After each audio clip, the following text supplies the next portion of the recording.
ఈరోజు లేమిలో ఉన్నాం. ఇది లేమి కాలం, శోధన కాలం. సమృద్ధితో ఉండే కాలం ఒకటి ఉంది.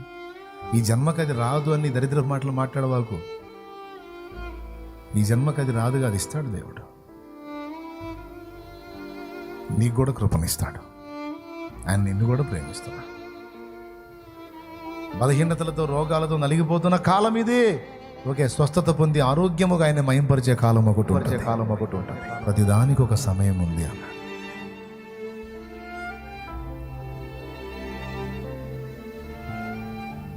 భక్తులందరి జీవితాలు చూడండి. మొదట నవ్వులు పాలయ్యారు. నెహెమ్యా కావచ్చు, యోసేపు కావచ్చు, అబ్రహాం కావచ్చు, దానియేలు కావచ్చు, వీళ్ళందరూ మొదట నవ్వుల పాలైన వాళ్ళే. తర్వాత అందరి ఎదుట వారిని నవ్వేటట్టు దేవుడు చేశాడు. వారి నోటి నిండా నవ్వుండేటట్టు చేశాడు.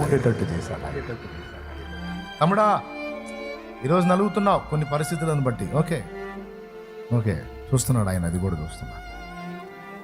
నువ్వు మూలుగుతా ఉన్నావు, ఏంది దేవా నాకు ఈ పరిస్థితి అయ్యా అని. దేవుడు మౌనంగా ఉన్నాడు. ఇది నీకు శోధన కాలం రా, నువ్వు తట్టుకోవాలి. ఇది నీకు శ్రమ కాలం, నువ్వు సహించాలి.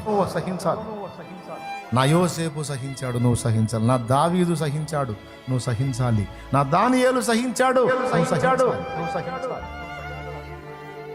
దీని తర్వాత నేను నిన్ను ఘనపరిచే కాలం ఒకటి ఉంటుంది. దీనికి నేనే టైం ఏర్పాటు చేశా, దానికి కూడా నేనే.